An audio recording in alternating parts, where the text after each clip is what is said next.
नमस्कार दोस्तों, आज की हमारी इस वीडियो में हम आपके लिए मंगला गौरी व्रत की कथा लेकर आए हैं। एक समय की बात है, पंपापुर नाम के एक छोटे से गांव में एक साहूकार अपनी पत्नी के साथ रहता था। साहूकार के पास भगवान का दिया सब कुछ था। वो धनवान था, सभी प्रकार के सुख ऐश्वर्य उसके पास थे, मगर उन्हें एक दुख सताता था कि उनकी कोई संतान नहीं थी। ये दुख उनके मन को हमेशा कचोटता रहता था। एक दिन की बात है, उस साहूकार के घर एक साधु महात्मा आए। साहूकार ने उनका खूब आदर सत्कार किया और साधु महाराज को अपने निसंतान होने की सारी बात बता दी। तब उन साधु महात्मा ने उस साहूकार को सावन के मंगलवार के दिन किया जाने वाला माँ मंगला गौरी का व्रत रखने को कहा और पूजन की विधि बताई। सावन माह के पहले मंगलवार से ही साहूकार की पत्नी ने माता पार्वती का पूजन और व्रत करना शुरू कर दिया। अब वह हर मंगलवार को माँ मंगला गौरी का व्रत करती। ऐसा करते उसे कई महीने बीत गए, मगर उसने यह व्रत करना नहीं छोड़ा। एक दिन उसके भक्ति भाव से प्रसन्न होकर माता पार्वती ने भोलेनाथ से उस साहूकार और उसकी पत्नी के लिए संतान का वरदान मांगा। उस रात साहूकार ने सपने में एक आवाज सुनी, जिस आम के पेड़ के नीचे गणेश जी विराजमान हैं, उस आम के पेड़ का फल तोड़कर अपनी पत्नी को खिला दो, तुम्हें अवश्य पुत्र रत्न की प्राप्ति होगी। अब साहूकार ऐसे आम के वृक्ष को ढूंढने लगा। कई दिनों की मेहनत के बाद आखिरकार उसे एक दिन एक आम का पेड़ मिल ही गया, जिसके नीचे गणेश जी की प्रतिमा स्थापित थी। साहूकार ने आम तोड़ने के लिए पेड़ पर पत्थर मारने शुरू कर दिए। ऐसा करने से आम तो टूटकर गिरा ही, लेकिन साथ ही साथ एक पत्थर जाकर गणेश जी की प्रतिमा को लग गया।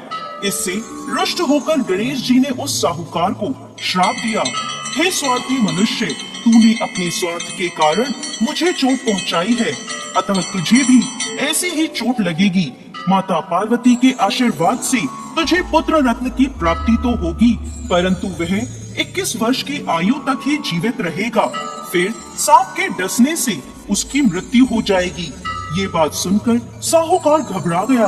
उसने घर आकर आम का फल अपनी पत्नी को खिला दिया, परंतु गणेश जी के श्राप की बात उसे नहीं बताई। कुछ समय पश्चात साहूकार के घर में एक सुंदर बालक ने जन्म लिया। साहूकार और उसकी पत्नी ने मिलकर उसका नाम मनु रखा।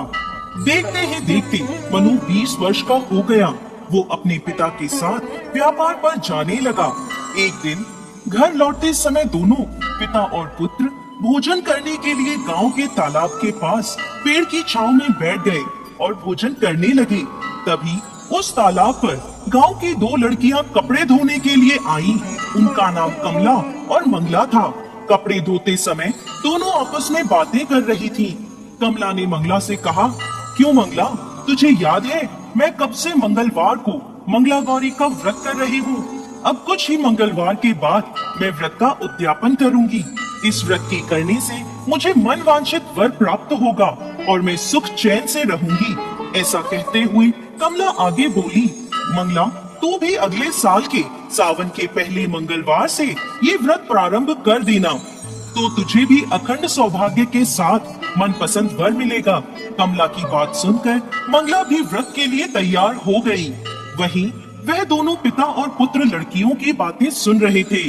उनके वार्तालाप से साहूकार समझ गया कि कमला नाम की लड़की उसके पुत्र के लिए सर्वश्रेष्ठ है, क्योंकि वह मंगला गौरी का व्रत करती है और उस व्रत के प्रभाव से उसे अखंड सौभाग्य का वरदान प्राप्त है।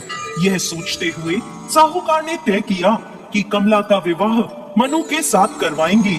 अब साहूकार कमला के पीछे पीछे उसकी घर की ओर चल दिए। कमला के पिता उस नगर के नामी साहूकार थे। उन्होंने कमला के और मनु के विवाह के लिए हामी भर दी और मनु का कमला के साथ विवाह कर दिया गया।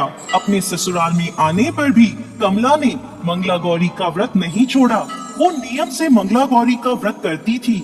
उसके व्रत से प्रसन्न होकर एक दिन माता पार्वती ने कमला को स्वप्न में दर्शन दिए और कहने लगी, सुनो कमला, मैं तुम्हारे व्रत से प्रसन्न हूँ, लेकिन तुम्हारे पति की आयु कम है।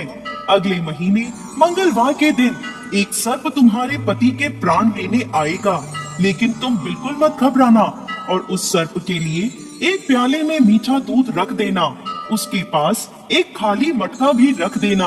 वह सर्प दूध पीकर अपने आप उस मटके में चला जाएगा और तुम उस मटके का मुंह कपड़े से बांध देना, जिससे तुम्हारे पति के प्राण बच जाएंगे। अगले माह का मंगलवार आया। कमला ने यह बात किसी से भी नहीं बताई और माता पार्वती के कहे अनुसार ही किया। सांप आया और दूध पीकर मटकी में जाकर बैठ गया और कमला ने मटकी का मुंह बांध दिया और उसे जंगल में रख आई। माता पार्वती की कृपा से कमला के पति के प्राण बच गए। इस प्रकार मंगला गौरी व्रत के प्रभाव से मनु श्राप मुक्त हो गया। जब घर के सभी लोगों को यह बात पता चली तो सब लोग बहुत प्रसन्न हुए और माँ गौरा के गुणगान गाने लगे। गांव की महिलाओं ने कमला से व्रत का विधि विधान पूछा और व्रत प्रारंभ कर दिया। कमला ने अगले मंगलवार मंगला गौरी व्रत का उद्यापन खूब धूमधाम से किया। ब्राह्मणों को भोजन कराया, दान दक्षिणा देकर उनसे आशीर्वाद प्राप्त किया। इस प्रकार मंगला गौरी के आशीर्वाद से कमला के पति की जान बच गई। हे माता पार्वती, जिस तरह आपने कमला के पति की आयु लंबी करी, उसी प्रकार इस कहानी को कहते, सुनते और हुंकार भरते सब पर कृपा करना। जय मां मंगला गौरी।